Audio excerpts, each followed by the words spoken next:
G right back at it. We got to get into Love and Hip Hop Miami, the 305. I'm knocking out these videos today. It was the finale, okay? And it was Premadonna versus Amara La Negra. That was a different type of Amara, okay? A switch flipped and we saw the whole, like, a whole ghetto hood come out of Amara. She was not playing no games. Now, if there was a fight between Pre and Amara, I'm not gonna lie. Amara might beat that ass, okay? Amara looked like she throw them bows. But we're going to talk about everything, get into it. If you haven't already, you know what to do. Hit that subscribe button. Make sure to like this video. And if you want to donate a couple of dollars to my channel, to my content, you can send some money my way through the Cash App. Nothing is too little. Everything is appreciated. And make sure, don't forget to go follow my other social medias, my Twitter, my Instagram. Drop down below and get the links for that, okay? So let's go to get into Real Housewives. Bitch, I'm done talking about them hoes.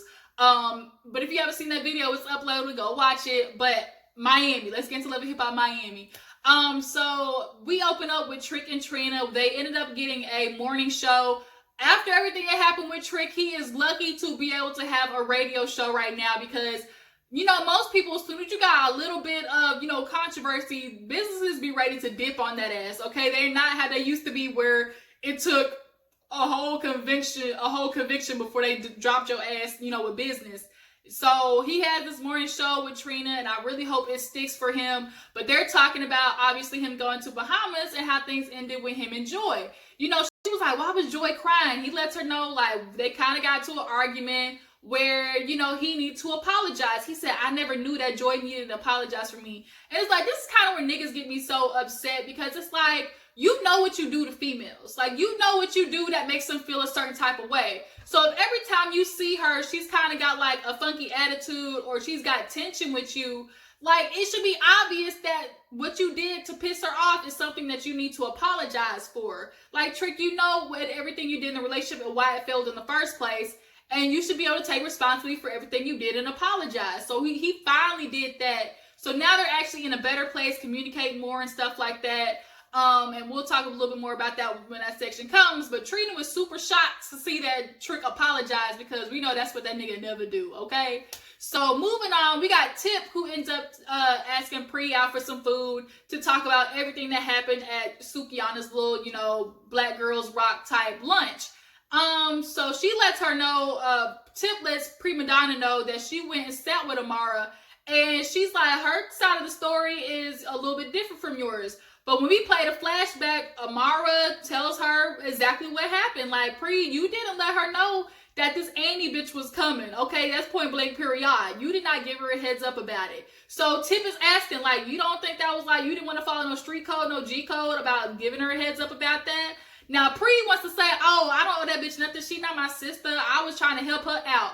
And it's like, but this is backwards because she's obviously your sister enough to where you want to help her out with her relationship with MJ, where you felt like you wanted to give her the heads up. You wouldn't have tried to give her a heads up about this nigga if you didn't have no feelings for her as a friendship like that. So you're kind of talking out both sides of your neck right now. So she turns it into Premadonna, Amara La Negra, she's a victim. She's a professional victim. Everything is about, you know, what people do to her. She wanted to break up with that nigga MJ. Annie was just a scapegoat. What I did was try to help that bitch. You know, she wanted a new baller. I know she faked. She been wanting to drop MJ.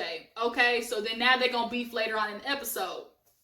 So Joy goes over to Trick House. You know, they are vibing now. They are good. They've been texting a lot.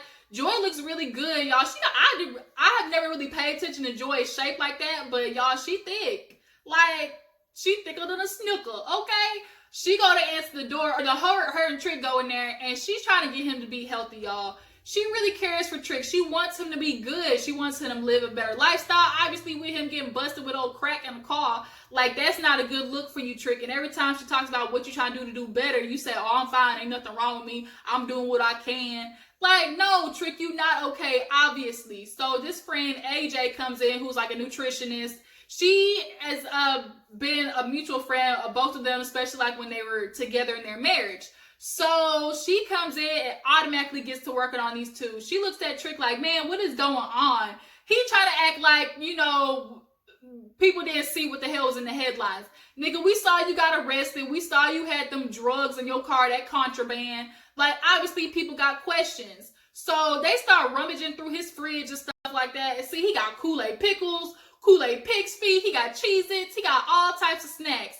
Stuff that's obviously not good for his health. So it turns into all of a sudden about their relationship, because the girl's like, look, Joy, you want to show that you care for him, but y'all's communication is off because y'all still got some stuff y'all need to work out about y'all's relationship. So y'all need to tell each other, y'all just, regardless of anything, we love each other. And it's super awkward for them. You can tell they're both resistant to it out of fear of rejection. But Trick goes for it first. He's like, man, you know, Joy, I'm here for you. You know I love you. I ain't got to tell you that. You know it already. And Joy is sitting there so awkward. She's laughing. She's trying to, you know, like bump it off. But her friend AJ was like, no, listen to him. And he gets upset because he's like, man, see, you know, I get it. And, you know, she don't want to be here for me. And so she looks at Joy and was like, girl, you said you care for this man. Why? She's like, because I want to see him do better. And she's like, why? Because she's like, he got a bunch of responsibilities. Like, we got kids and stuff.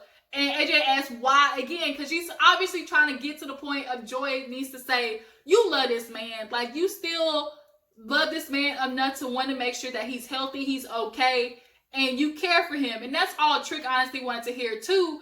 But then, you know, she kind of gets emotional because she's talking about the kids. She's like, he's being selfish. You know, he's thinking about nobody but himself. And Trick's like, man, no, forget all that because, like, you really don't care. You don't care that you hurt me. She's like, what? He's like, yeah, because he ended up bringing up her past relationships about, you know, the other niggas that she was with.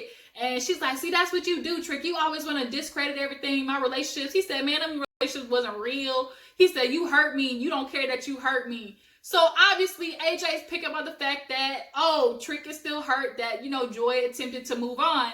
But I mean, Trick, what else did you expect Joy to do? Was she just supposed to keep waiting on your big burly head ass to get right? Like, no. So he's just kind of standing there uncomfortable while AJ's looking at Joy, trying to explain to her, look, this man still love you. He care about you, but he's hurt. That's a hurt man speaking. Like, he needs, y'all have some shit y'all need to get over. So are y'all both going to agree to, like, try to make things right, try to make communication better? So she looks at Joy. She's like, girl, will you go through this? She's like, yeah. And then she looks at Trick and was like, will you try to do better? And he's like, man, if you show me some good stuff, I might consider doing it, because he ain't trying to eat healthy right now. He want to eat all this raggedy shit that got his belly looking pregnant. Because that's Joy was like, every time you look pregnant, people want to blame me. I don't look pregnant. He said these hoes don't care about this belly though. Because I don't know if y'all saw that video where he was humping the air on stage. His old ass was still getting it, boy. You better quit. You pop that blue pill, you be out of here. Because I hear them things be giving niggas heart attacks out of that blood rushing to too many spots at the same time. But finally, they kind of agreed to, like, try to settle and get everything worked out. So, Sukiana, y'all, she goes to her dinner with her kids. They come down from Atlanta. They've been with her grandma while she's trying to, you know, get the hustle going. She's trying to figure out a way to make some money. So they come down to see her. Her daughter is super cute. Literally looks just like Sukiana. I'm kind of glad to see, you know, a little softer side of Sukiana, less ratchet side. I wish you had picked a different outfit to be sitting at dinner with your kids with, but whatever. We see, like, you know, she's the working mom. She's trying to go out there and hustle. You know, they say they miss her and everything. Even the daughter's like, can we move to Miami? And she's just telling them, look, I'm trying to do better. Like, one day we'll have a big house. I'll have a tour bus. Y'all can do everything with me. You know, one day it's going to be better. And then they bring out the huge, you know, kitchen sink ice cream that I see on Instagram all the time. They really enjoyed it. And it was nice to see just a difference, you know, from Sukiana. That's not this, you know, put your junk all in my throat, let it rub my tonsils and shit. Like, bitch, first of all, that's a little too much. You're not going to be sticking your dick all in my throat like that, okay? It don't work like that. There's gag reflexes and such. Things don't need to be going all the way back there and touching my arugula, the little boxing thing hanging in the back of my throat, okay? But yeah, so, look, too much. So, like, at least Kiana had a nice little soft moment with her kids. So we see, Hood Brat is at work, and here comes Kenny looking sad outside, knocking to get let in so he could talk to her. So he sits down and basically wants to apologize for not telling her about how he still has a wife, okay? A whole ass wife. He wanted to say, look, now, you know, hindsight is 2020. I'm realizing I messed up by not telling you nothing. And she's looking at him like, look, you one of the few niggas that actually, you know, were emotional with, were vulnerable with. I gave you everything, and so I expect that in return. He's like, I was thinking, it's just the paper, it's just the government saying that we're together. I'm not in a marriage, I'm just technically married. Okay, like, yeah, that might be so, but what were you hiding to the fact where it's like, you're not telling this girl that you still married? Like, if it wasn't that big of a deal, that probably would have been one of the first things that, you told her. Because with the way that she's talking about how y'all's relationship is, I'm going to assume that y'all probably talk about being together in the future, possibly getting married and stuff. So I know that had to pop up in the back of your head, like, I can't marry the next bitch because I still got to divorce my ex-wife. Like, I'm sure that has came up in your head. And then on top of that, she's seen in the messages that you still talking emotionally to your wife. Like, there's still some emotions in contact there. But he kind of wears her down, and she's like, look, I'm not going to put up with the lying. He said he ain't going to lie no more. And I think she's willing to give him, like, a second shot. I guess that's just how it's going to work. So Trick and Trina end up doing like a kind of like social media release party for the show, the morning show, TNT 99 Jams or something like that. And everybody's gonna be there. This will be a time for Amara and Premadonna to get their beef out. But nonetheless, it's cool right now. Everybody's at the party. Trick and his big belly ass is like, saying thank you to everyone. And Shay ends up pulling Premadonna to the side. She's like, man, what's going on with Amara? My whole brother thing. Like, I'm confused how this bitch Annie comes up after years, and she has nothing to do with their relationship. Now, Premadonna skips over the whole fact that Shay had asked, how is this woman of 10 years popping up? Like, Premadonna, you didn't sit there and tell Shay, oh, she came and she showed up because of me. You turned it on Amara like, that bitch is making it all about me. I'm really the one who tried to help her relationship. She don't need to be mad at me. She was looking for a reason to leave that nigga anyways. And Shay kind of feels that same way too. Like, Amara had been wanting to dump MJ, but she necessarily didn't have a reason to. Now, I'm confused as to why it's like, y'all looking for her to have a reason, like this huge reason for her to leave him. Like, whether she lost emotion for him, whether it's because he wasn't financially stable, like, if she wanted to leave that nigga, she would have left that nigga. At least that's what most people do. But she's like, look, I'm going to talk to Amara and figure this thing out, but it's just not making no sense. She's like, girl, go talk to your sister, your ex-enemy, your ex-friend, like, whatever. She's like, she's not going to put that shit on me. I ain't do nothing wrong. So, we see MJ, like, in the back with his little goddamn conductor's hat on, smoking the hookah, and, Shay pulls Amara to the side, and she's asking her, look, like, what is going on? Because I'm talking to my brother. Obviously, it's none of my business, but I'm kind of feeling involved because that is my brother. I care for him. What the hell is going on? Because he feels like there's still an opening. And she's like, look, I just need to take time for myself. I need to get, myself figured out. Everything's situated. And I still care for your brother.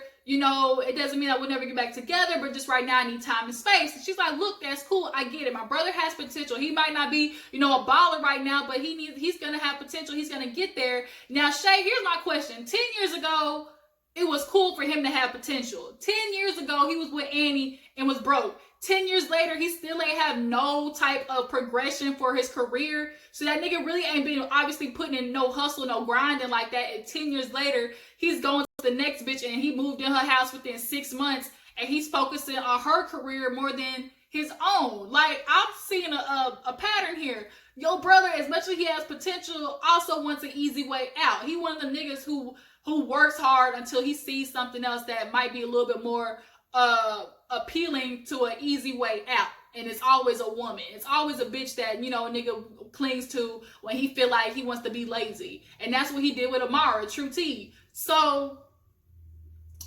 she's like, look, Amara, you need to let him know whether it's over or if it's together. Either one, like, he needs to know that, like, if it ain't no hope, like, you need to basically put him out his misery. So she went over to talk to MJ, and here comes Premadonna. MJ, let me talk to you. She's like, no, he good.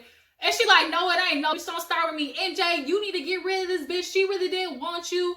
Amara is like, girl, no, we not doing this right now. Nobody cares about you. You don't need to be involved. You was doing some foul shit. And next thing you know, Premadonna throws a drink in Amara's face, and the monster is unleashed. Amara threw that whole damn hookah over there, started flipping stuff around. Security had to grab her. She's like, I tried to stay classy. I tried to stay classy. And she starts speaking Spanish. Like, she was going off. And then she's like, you bitches don't think I got it in me. She's like, oh, you ugly ass bitches keep coming for me. Well, here it is. Like, Amaro, like, that was a different type of Amaro, okay? She went straight hood gutter. And I think Premadonna, you wasn't really going to be ready for that, okay? And Premadonna was getting held back by security. Shay's trying to talk to Amaro, like, girl, it ain't worth it. Like, you can't even get to her. Like, you got a lot of stuff going for you right now. Don't be fucking with Premadonna. She looked at Premadonna like, bitch, let's even get to me. How about you jog? Try to jog over here. Oh, okay, like, and in the midst of all that happening, MJ wants to use this as his opportunity to be like, I don't care what's going on. This gonna be my wife. This gonna be my wife. Premadonna's over there spilling all the beans to Bobby Lights because he's like, what the hell is going on? She's like, Amaro want to play games. You never really wanted that nigga. You was trying to dump MJ in the first place. You want to talk about Julian. Bitch, I knew that you was fucking Julian the whole time. Everybody says, skirt. Like, you heard the record scratch like, the fuck? Hold up. Now, Amaro, you said he crawled in your bed, but what you mean y'all been having sex this whole time? Now, even Trina was like, Amara and Julian, like, that's just an ugly combination. Now, NJ heard it. Now, he trying to play like he don't care. Like, I don't care what go on. That's my baby. That's going to be my wife. Nigga, you know you was hurt if that was true, but you just ain't got no leg to stand on. And, nigga, you going to say that's your wife because you ain't got no better options right now, okay? So, they end up pulling Amara outside. Premadonna gets pulled away. Everybody's confused. And then we see Joy walk over to Trick. And she's kind of like, got a little vibe to her, a little sweet. And she kind of looks at Trick like, look at this. Like, this is all for you. You worked hard for this. And this is what I'm talking about. You know, you're doing better. You're going to get right. You know, and I feel like if you do that, Trick said, like, he perked up. What you mean? Hold on. What you getting at, Joy? She's like, look, if you can continue the way you doing. He goes, huh? He's like, what you doing, Joy? Like, you could tell his dick was getting hard real fast the minute she said, if you do better. And she basically told him, look, you stay on this healthy route. We can start going to counseling. Maybe we can pick this back up where we left off. He's like, man, you trying to make me cry. You trying to make me cry. Trick was so happy. And I honestly feel like that's what he needed to want to make his life better. He just needed a reason to do it. He been depressed ever since Joy gone. She said, look, I realized the only one for you is going to be me. And she's like, I'm willing to make this, you know, change and we can try to work it out if you continue to do this right. And he hugged her. He's like, you ain't got no panties on. She said, man, like, they're so cute together, Joy. You really are the best thing for Trick. And, you know, he realizes, like, he got to make his life right, okay? So that's where the episode ends. They kind of do a montage at the end of everybody's life, but it basically ends with Trick and Joy looking at pictures of each other. And kind of being all sentimental, gushy and stuff like that. But, yeah, that was the finale. So y'all tell me what you think about the whole season of Miami. But, VH1, we also need to talk about how the hell y'all basically schmoozed everybody over and faked this whole Jocelyn thing. Bitch was only here at a total of 30 minutes of this whole season. Y'all basically paid to use her face to basically boost the ratings for this season. Like, we saw Jocelyn all of 10 minutes. Like, the fuck? What you got this big... Jocelyn schemed them hoes because she literally only had to do one cameo for however much money she got. Now, Mona, like, she was talking all that shit about you, and then at the end of the day, you honestly still needed her. Like, you need Jocelyn sometimes. And I know that must hurt your ego because you thought she won't be able to do nothing without you. Now, she out here with Jocelyn's Cabaret. But yeah, so nonetheless, y'all tell me what you thought about the season. I appreciate you for tuning in. We're about to get into Love and Hip Hop Atlanta, so stay tuned for that. Be sure to like this video, subscribe to my channel, and I'll catch you guys on the flip side. Deuces.